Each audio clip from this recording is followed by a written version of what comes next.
day, wherever you may be joining us from. Welcome to another edition of the Digital Download, the longest running weekly business talk show on LinkedIn Live, now globally syndicated on TuneIn Radio. Today, we're turning dough into deals. This week, we have a special guest, as one of our panelists will be serving as our special guest. Serving. Bertrand I see what Godillot. you did there. Yeah, you see what I did there. Yeah. Bertrand will demonstrate his baguette baking skills live, making this episode a unique blend of professional insights and culinary delights. Bertrand will reveal how the meticulous attention to detail in baking can translate into successful sales techniques. But before we begin, let's go around and introduce everyone. While we're doing that, why don't you in the audience reach out to a friend, ping them, and have them join us? We strive to make the digital download an interactive experience. Audience participation is highly encouraged. And with that, Adam, would you kick us off, please? Hi, everybody. I'm Adam Gray. I'm co-founder of DLA Ignite. I'm myself an amateur bread baker, so I cannot tell you how excited I am to watch this, to see how a master does this. Excellent. Thank you. Tim. Hello, everybody. Yes, I'm Tim Hughes. I'm the CEO and co-founder of DLA Ignite, and I'm famous for writing the book Social Selling Techniques to Influence Buyers and Change Makers. And I am so excited to be in the first ever bread making LinkedIn Live. Groundbreaking social media. This is what we do here. This is what we do here. Myself, I'm Rob Durant, founder of Flywheel Results, a proud DLA Ignite partner. And I too am excited for this. I love that this group is always willing to experiment. This should be fun. As I said this week on the digital download, we'll be in the kitchen with Bertrand. So without further ado, let's have him tell us about what's going on. Bertrand, please introduce yourself first and foremost, and then let us know what we've got regarding bread baking.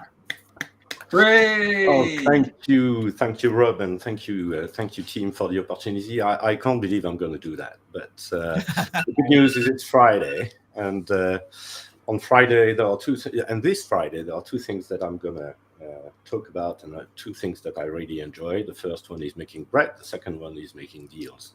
So with no further ado, I am the founder of Odysseus & Co., who's a very proud DLA partner here in France. Deals is about ingredients, and for the sake of time, I propose that we get started. So here we've got some wheat flour, we've got salt, and we've got yeast. So basically, this is the active ingredients. So this is what the sales team.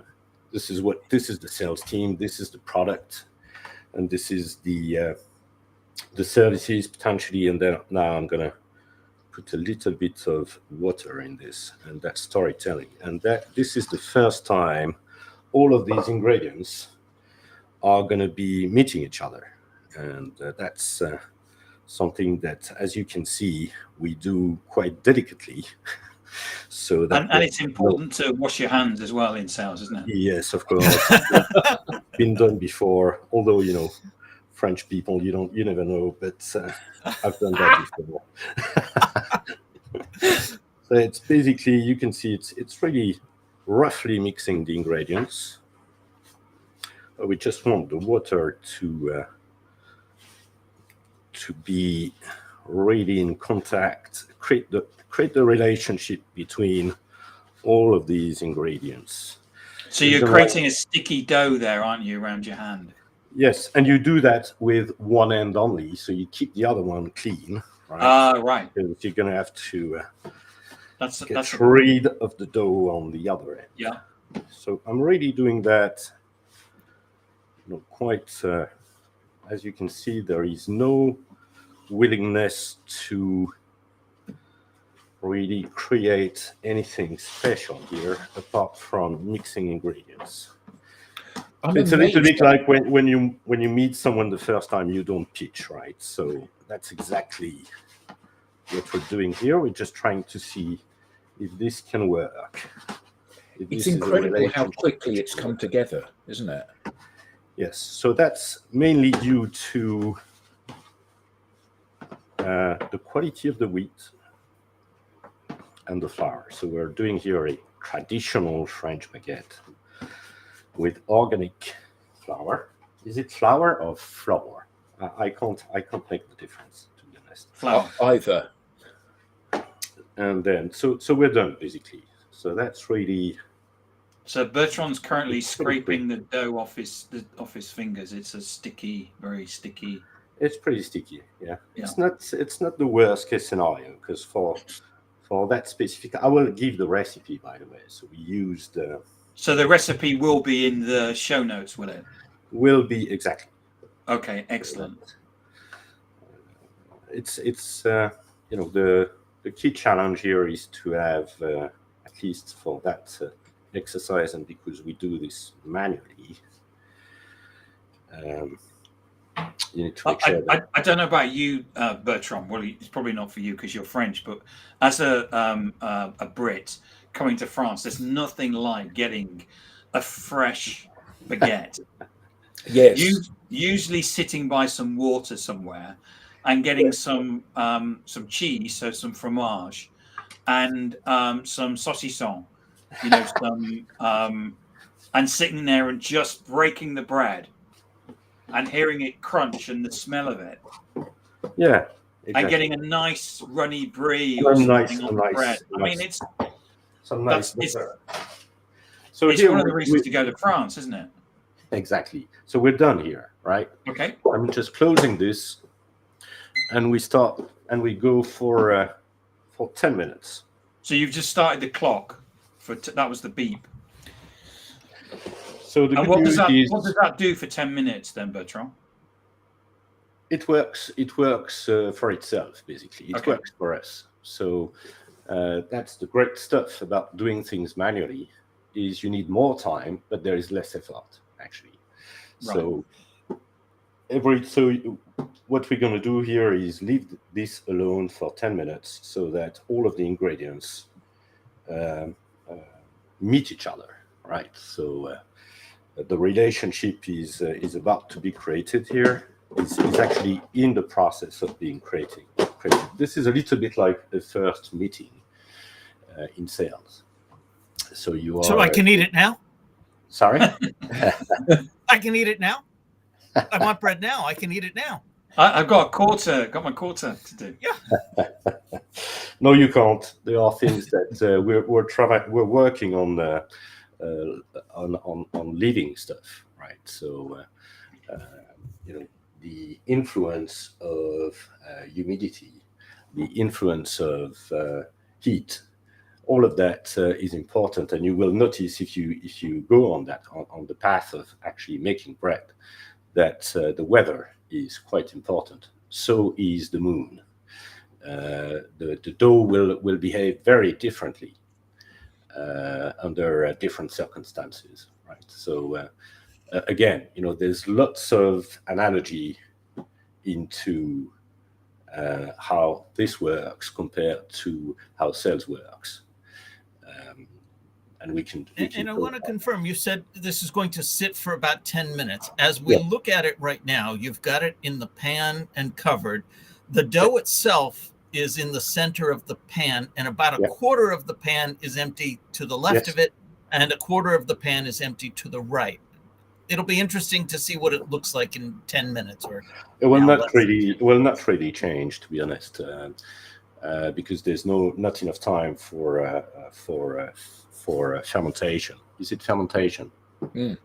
Right. To occur. From a sales perspective, this is about bringing the sales team, the client, the messaging together and having a conversation. Exactly. And then once that conversation has occurred, then time is required for everybody to digest, to think about what's been said, and that is unfortunately something you can't compress. This is not like this is not a sequence. This is not week 1 first email, week 2 second email, week 3 third email.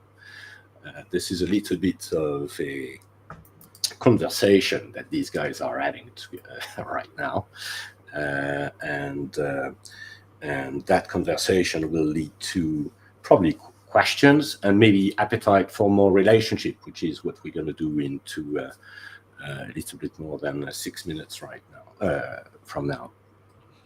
I think that one of the things that's amazing about this is that the success of the finished product is based on timing at the rate of the client, not at the rate of you wanting to eat it, and also the quality of what's involved, the quality of the ingredients.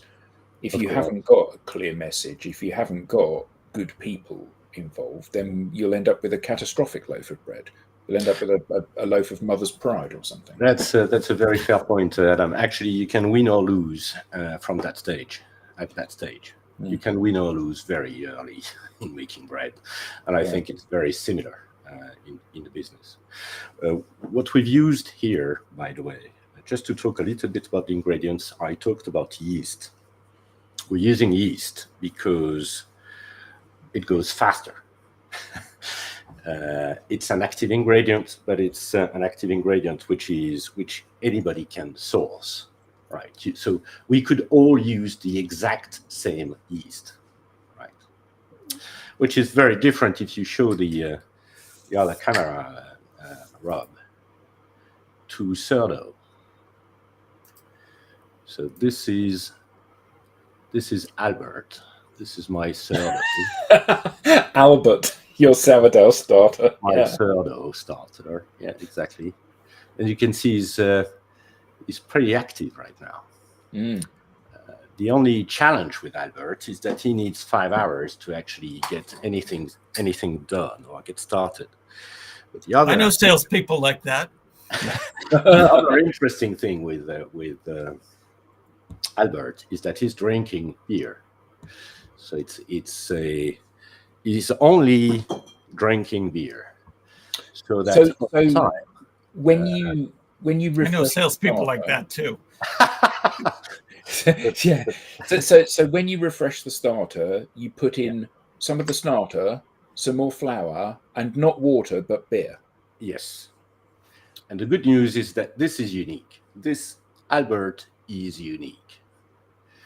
And that so what you've got there is a jar, and what you're doing is that you're growing yeast in that. Exactly. Yeah. But that's natural. That's really natural. That is a natural, not only natural, but it's unique. It's unique to Albert. Al for the friends. All right. So. And the other thing is, if you were I've taken the let's say my starting point is that you all wanted French baguettes. Of course, if I have my kids, I will make baguettes. If I've got my friends, then I will probably use a different mix of ingredients because they enjoy different bread than just baguette. Interestingly enough, so there is again the context is important. Not only who's going to be around the table, but also what is it that you're going to eat. So that if we look for a specific bread for cheese, then I'll probably use a very old type of wheat, actually going back to the Egyptians. So because that's a little bit more sour, and therefore with the fat of the cheese, that's a perfect marriage. So there's lots of things that you need to think about when you are actually entering this whole world of making bread, right? So, do you find making bread is good for the soul? Very soothing and relaxing. Yes, it's definitely a good break in the week, because I do that once a week. Sometimes more if we've got some pretty some weekends and some evenings with friends. I'm actually the official supplier of bread now. It's been a long time now. So, but yes, it's and getting to the point where you want to get. So before the 10 minutes are up, I want to recap the first step for our audience. The step 1 is preparation and planning. Just as baking a perfect baguette requires gathering the right ingredients and following a detailed recipe, a successful sales process starts with thorough preparation. This involves understanding the market, researching potential clients, and developing a clear strategy. Is that what we've covered so far? Yeah, I couldn't have said better. So I think we can go back now to do the second part of the process, which is basically creating the network, so the gluten network. So if you can see now, so it's already changed. The dough has already changed the texture. So I'm putting a little bit of wheat here, and then we go and get that off. So the cutting board, the surface you'll be working on, you covered with wheat flour. Is that right? Yes. Okay. It's not always necessary, but just for the sake of making this easier, it depends actually on your on the dough. The more you're gonna get into the more water you put, the less wheat you need to use. Actually, it's counterintuitive, but manipulating very sticky dough should be done not with wheat, but with water. So here what we want to do is the process of kneading. So you just take the dough here. I'm doing that slowly, but it should be done very fast. So you're stretching, put it and then move it forward, okay? And then you turn 45 degrees and start again. Okay, I'm doing that. So pulling and then going back. And as you can see, I don't know if you see it, but it's already changing. And we're going to do that for 3 minutes. Sometimes it's less. So this is changing the molecular structure of the. We are creating the gluten network. So obviously, for people who are not tolerant to gluten, intolerant to gluten, or gluten intolerant, that's not the right recipe, right? Okay, so if you're gluten intolerant, look away right now. Exactly. As you can see, so it's pretty brutal, actually.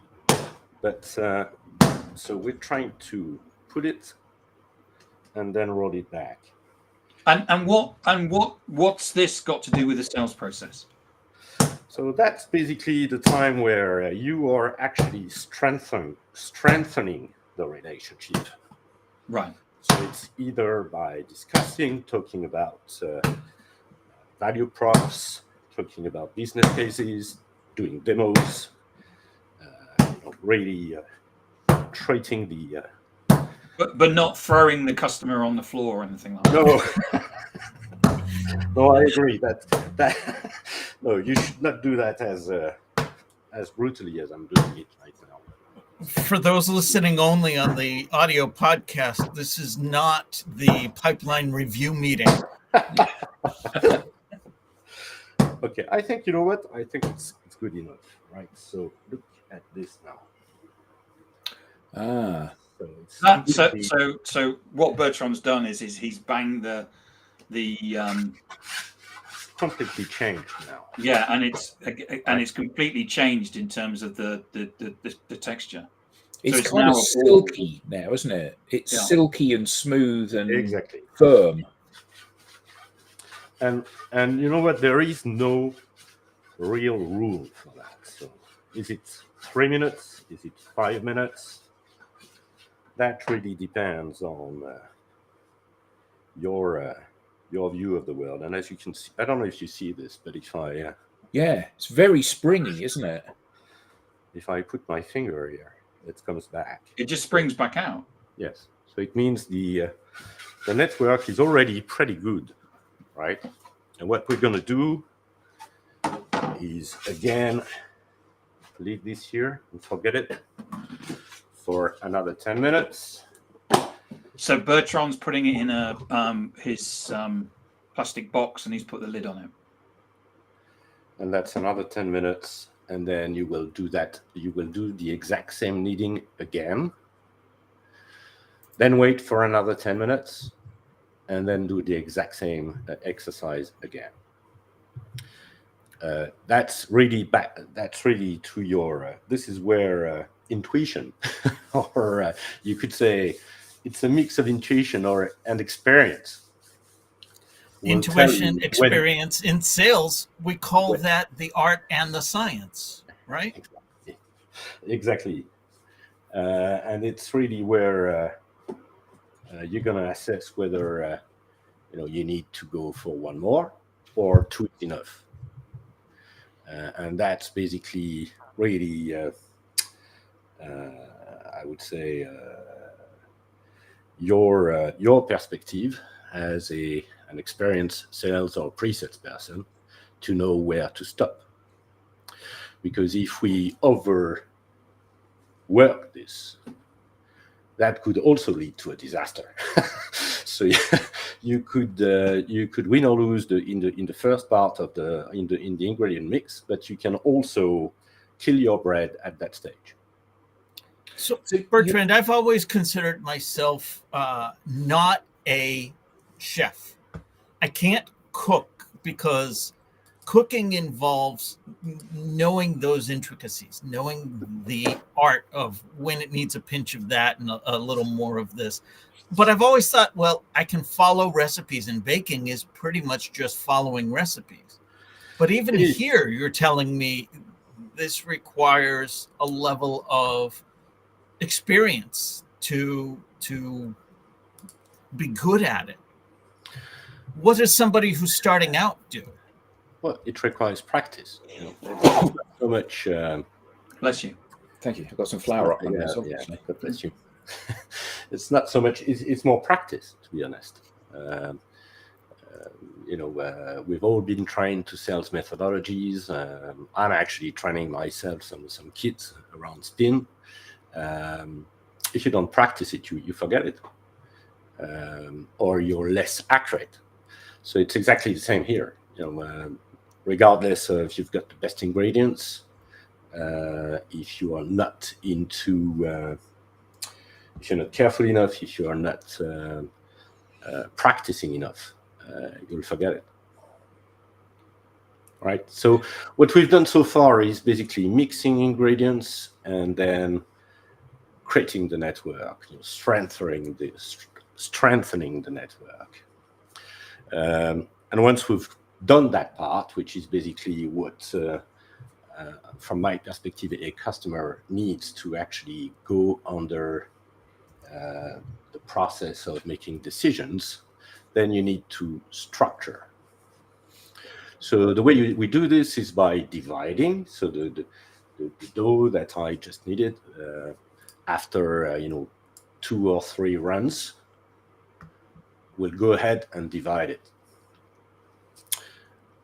To me, it's a little bit like as a salesperson, you need to understand, is my customer able to eat this as one piece, or do I need to chunk it?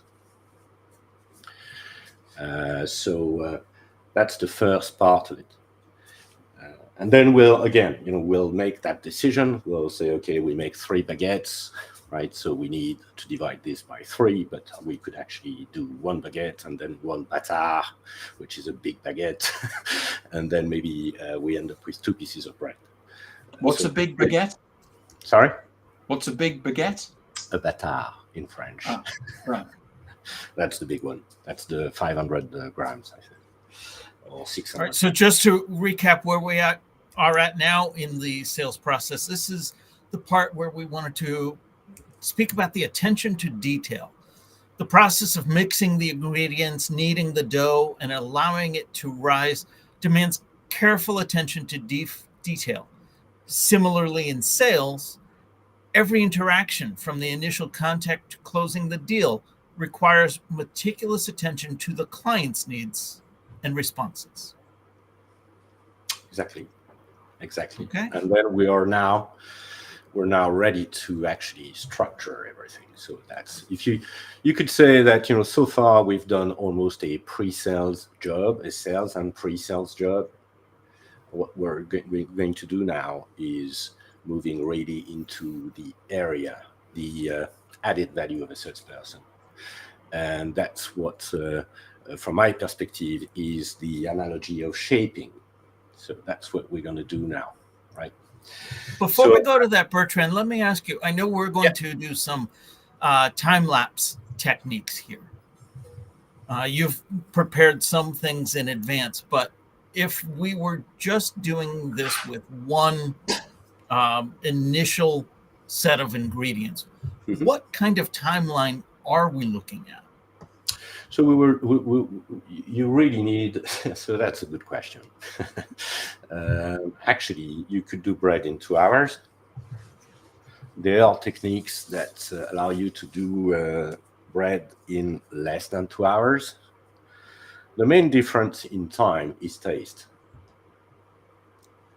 The shaping is pretty much the same. The shape will be pretty much the same, but the taste will be very different. The quality of the final output? Exactly. You can't rush. If you want to rush, you're going to get some bread, for sure, but you're going to get an average low bread. So before we move on to... My favorite go ahead. is actually takes a little bit more than 24 hours. Brilliant. So, I'm the glad taste you is really different. shared that. Yeah. So before we move on to what you're going to share next, just to recap, this part of the sales process is about patience and timing.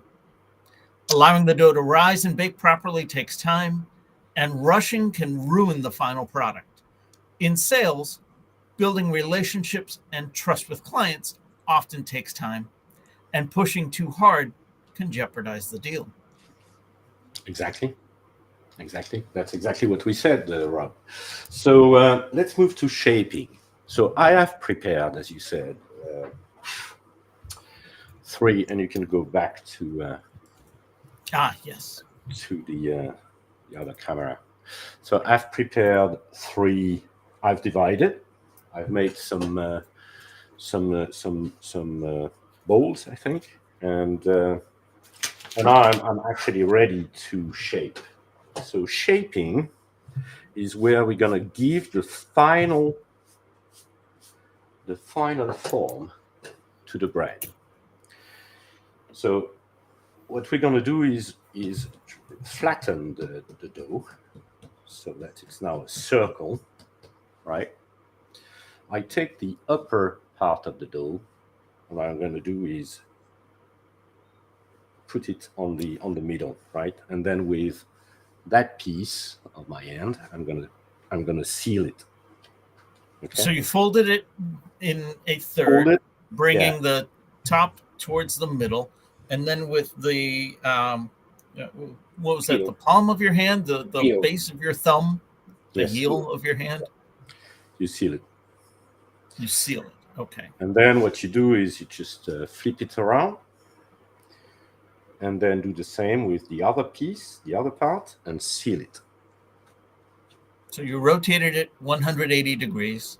Yeah. You took what is now the top and folded that third onto the base, and again with the heel of your thumb sealed it.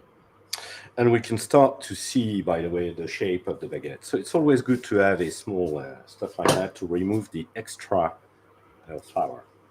And then with my thumb, so I put my thumb here, and same thing with my, and so I do this, so I fold it, and then I seal it. So the So whole now purpose you're slowly folding it in half, and again sealing it with the heel of your thumb. okay, and then I just so it's already it's almost ready, right? So the only thing we need to do now is roll it so that it gets the final shape. Now this I've done, but with Play-Doh. Right. And then so you can see this, the sealing is here. So what I do is I just take it and put it aside on the seal, right? So you've now put it on a baking tray with some On the baking tray. I'm really the idea is that you could try it, right? So I'm keeping this as simple as I can, right? So we're doing this just on a single sheet. We're gonna put the three of them on the same sheet, right? And go for it. So second one, same thing.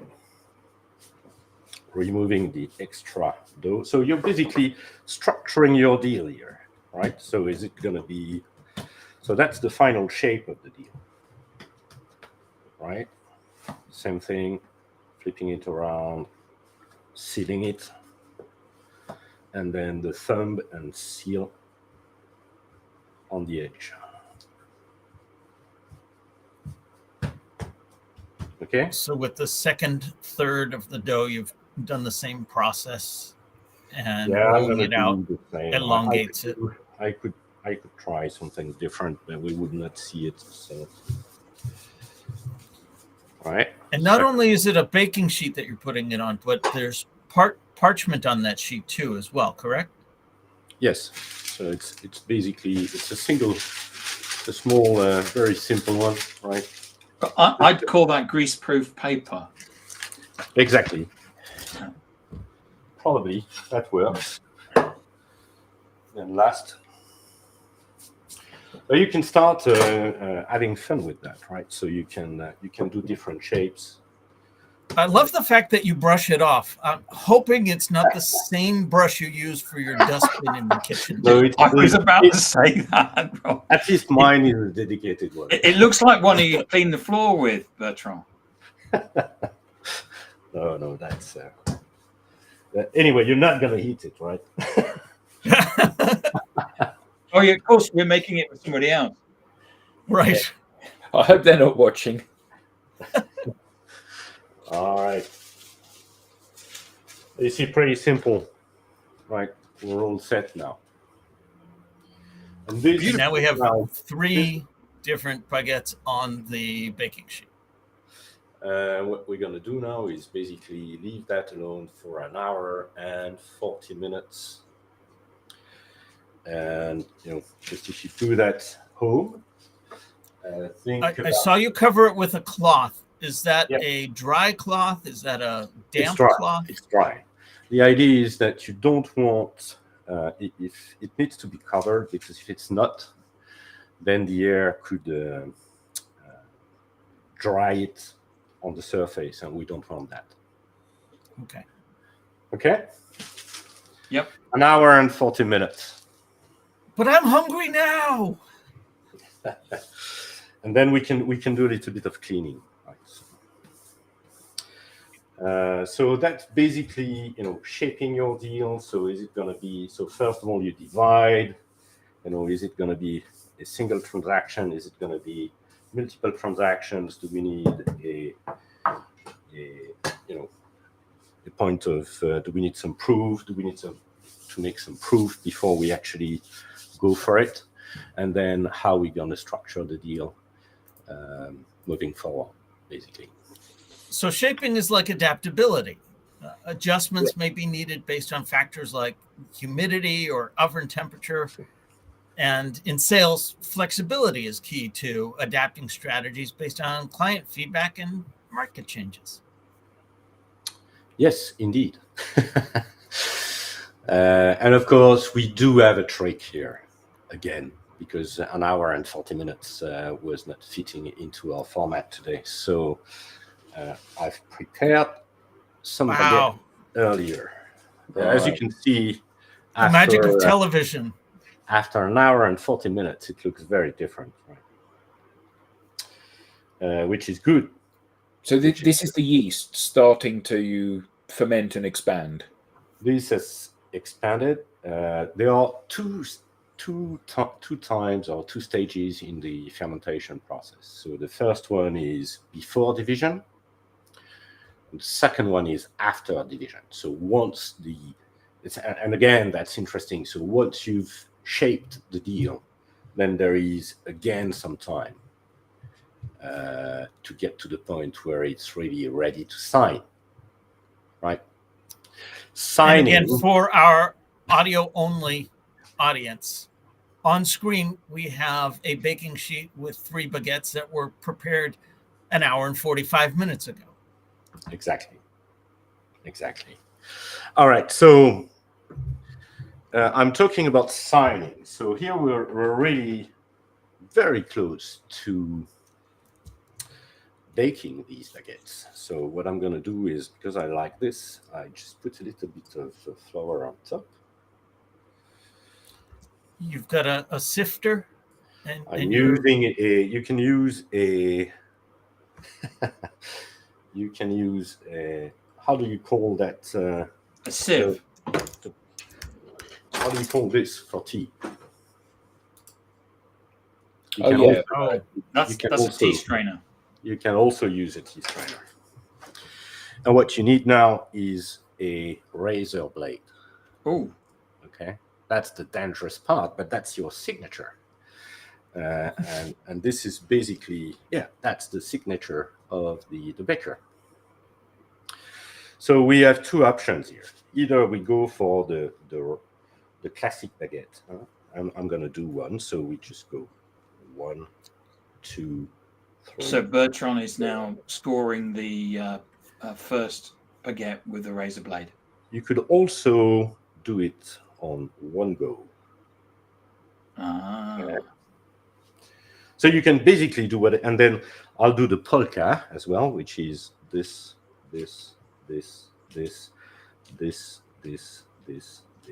okay?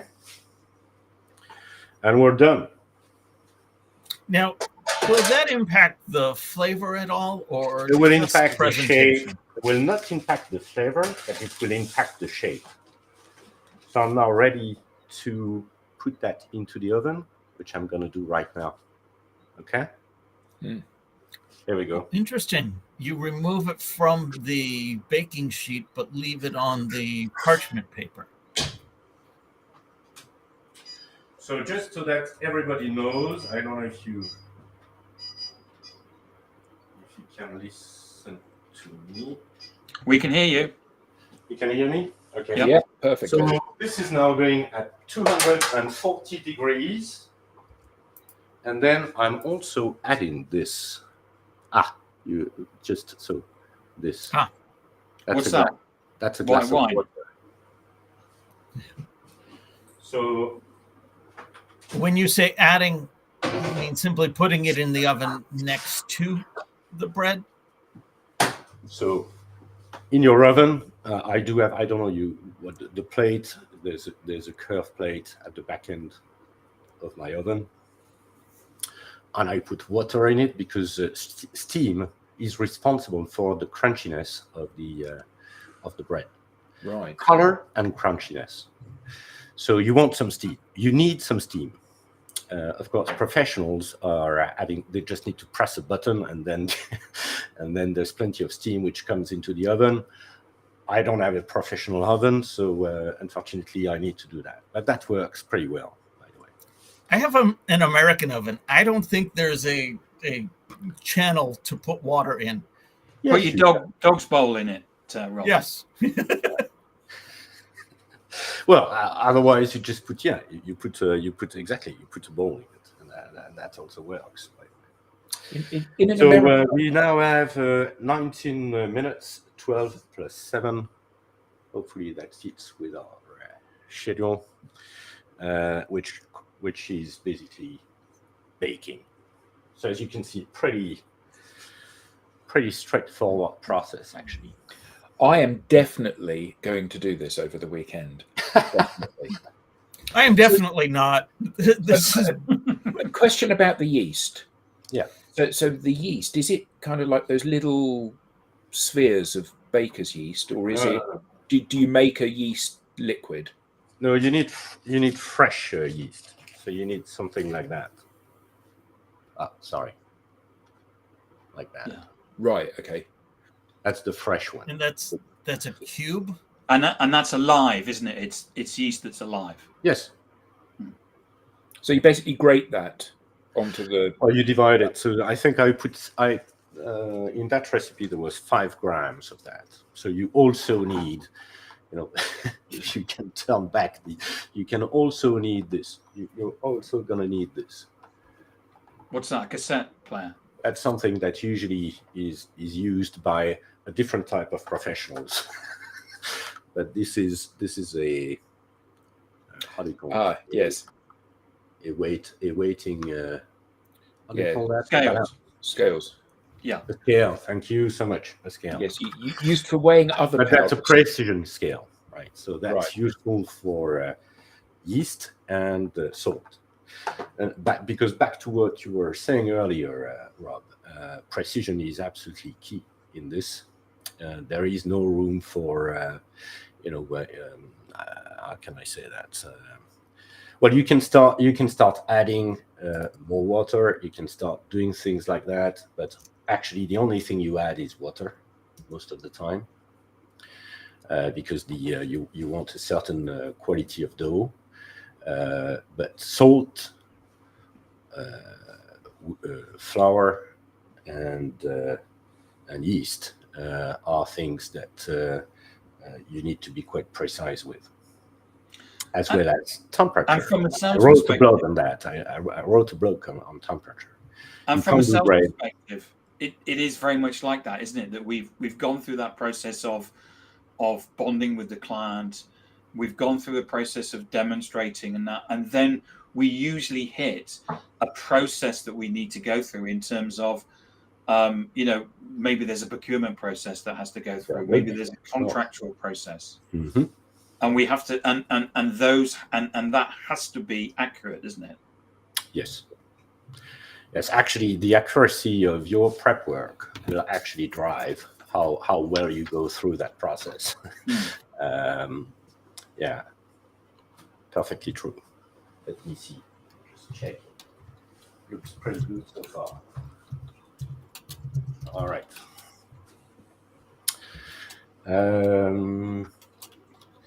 Yes.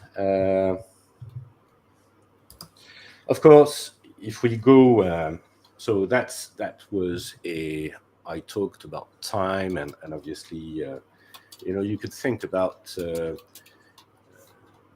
not all customers will require you to spend a lot of time and effort.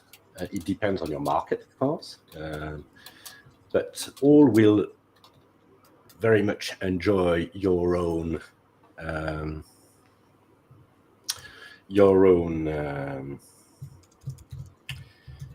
personality. I think Albert is my personal brand. It gives a special taste. Actually, it's almost like there's a bit of honey. There are notes of honey in the bread. This is something that you can't mimic, right? So how did you come across Albert? Well, I will try to mimic it. I will make a sourdough starter with beer because that sounds absolutely fantastic.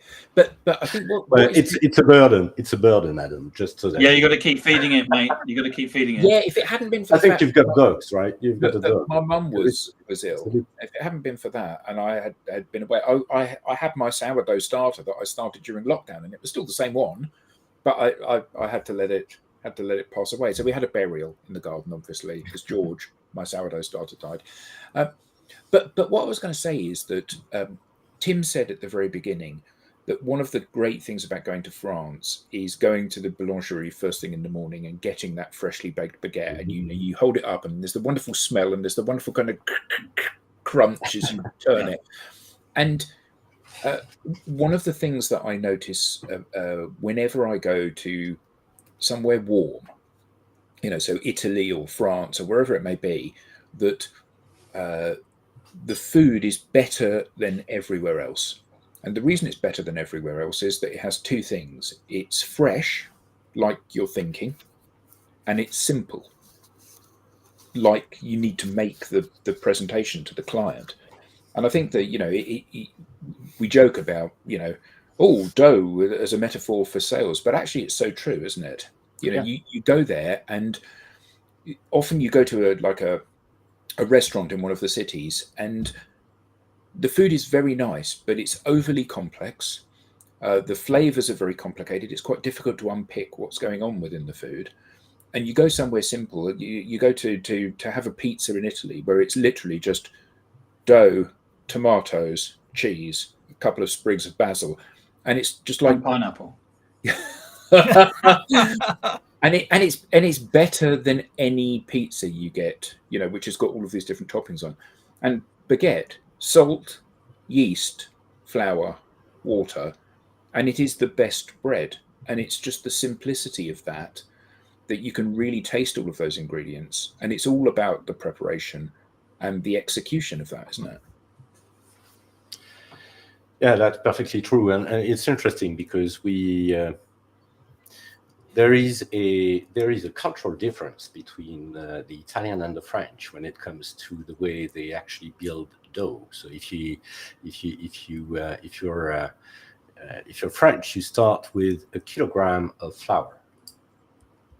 If you're Italian, you start with a liter of water, and that basically gives you a very different mindset, right? So we add water to flour in France. The Italian actually add flour to water. So the way they look at the texture of the dough is through making it more. It's very different, right? And you can see, because at the end of the day, when it comes to making a 24 hours preparation baguette with 75% of water, so 750 grams of water for a kilogram of flour, you can't touch it with your hands. It's really, really sticky. So it's quite a complex product to manipulate. So what we've done here is kind of the starter, the starting point. It was only 68%, right?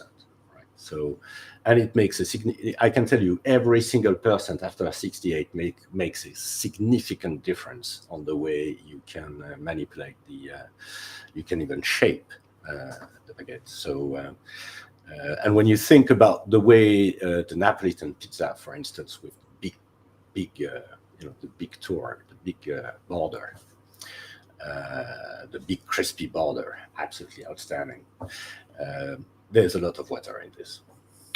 So this starting with the flour in France and starting with the water in Italy, is that why Italian bread and indeed Italian food is so much better than French food? Yes, yes, of course. But they have an additional ingredient which makes it very different: olive oil, and we don't use that. Yeah, I was interested about that actually, because when I was making sourdough bread, I always put some olive oil into the sourdough as I was making up the dough. So do you ever put anything else in? Do you ever put an additional ingredient like that? Olives. Yeah, so olive oil or butter or cream or something like that. There are recipes with butter, but they are. Sorry, I'm just. There are recipes with butter. There are recipes with cereals. Actually, quite a lot with cereals. You can put anything in the dough, basically. It's up to you to. You can create your own bread. That doesn't. The basic recipe remains the same. What you need to. So you were saying, I think earlier, it's a learning. It's a learning path, basically. But it's a learning path, or is it helping you to relax? Actually, it's more than that. It's almost a learning path on yourself, because you are. The way you progressively get to the point where you actually are. You are creating something that you like, and that you so, enjoy sharing. like with sales, then you wouldn't customize it, the approach, adding syrups, adding butter, or so on, until you have the basic foundation in place. Yes, of course. Yeah, perfectly right. There are things that you need to like in any, I would say, in any discipline. There are things that you need to master before you do your own stuff, right? I think the selling is a job. It's a discipline.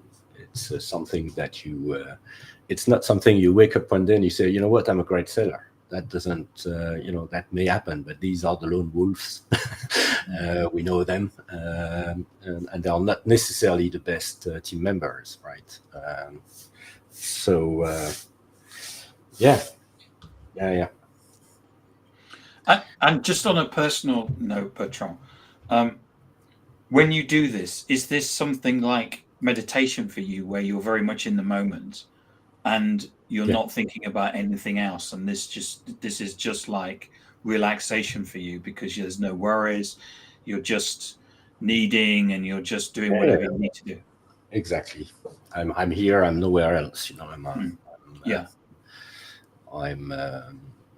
100% focused on. It's not necessarily focused, but aligned. I'm in the moment. That's right. There is a bit of meditation around this. That's perfectly right. I appreciate the very prescriptive approach that you had to this. It is a precise amount of ingredients. There are exacting steps. I will admit, I got intimidated when you were talking about kneading the dough, and sometimes it takes 2 times and sometimes it takes 3. Well, which is it? I need the answer. I need the prescription.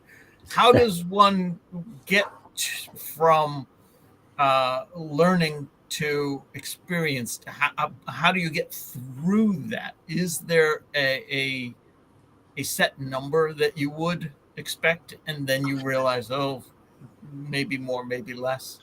Yeah, usually you start with 3. So you've got first kneading. So you do a first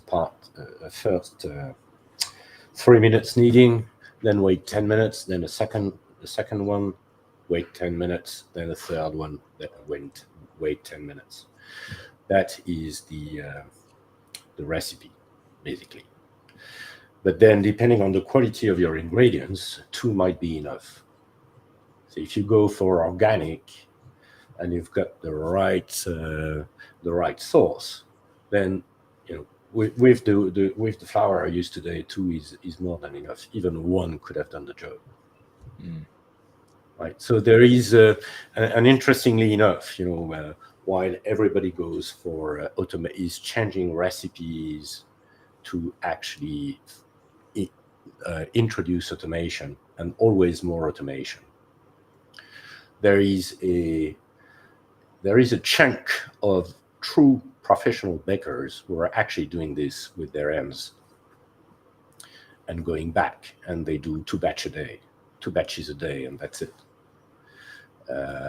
There's one in Toulouse, by the way, who's quite famous. The guy does 2 batches a day. You're there, good for you. You're not there, too bad. And that's quite of an interesting approach, I would say, and completely different approach, disruptive approach to that. Of course, it's more expensive, but there are As quality often is. Exactly. Yeah, you need to figure out what is it that you want to eat, and that actually becomes more and more of a challenge. To be honest, nowadays, I don't want to sound like the old guy in the Muppet Show, but that's sometimes you need to know what you want, right? So, well, right now, I think we're almost good to go. Yeah, it looks pretty good. So to recap what I heard you say, they're quality results. The ultimate goal in both baking and sales is to achieve a high quality result. A perfectly baked baguette and a successfully closed sale both provide satisfaction and pave the way for future success. Exactly. And we are a little bit less than a minute to the time, so it's actually starting to look quite good in there. So we'll see the differences between the various how do you say scars? Scoring. The scoring. Sorry, that's nothing to do. No worries. Well, it was close, but yes. No, but I think one of the things that's been really interesting about this is that, and I know that you left it to prove an hour and 3/4 earlier in the day, but the actual amount of preparation time and time you've been working on this has been actually quite small, hasn't it? You started with the flour, you mixed it, you left it for 10 minutes, and we chatted. You kneaded it, you left it for 10 minutes, you kneaded it, and then you've got the long break, and then you put it in the oven. Job done. Exactly, and you can do that a complete night, overnight, which is what I do for my my favorite one. Let me get that out of the oven.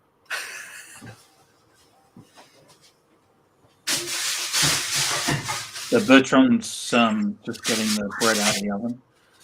He's got like a pizza, like someone gets a pizza out of pizza spade, whatever they're called. Oh my God. They look wonderful. So this is it, right? So look at that. Wow. The different break one, Bertrand, so we can see it inside. And hear it. Yeah. Pretty well. Hear it. Let me just take something because it's pretty hot actually.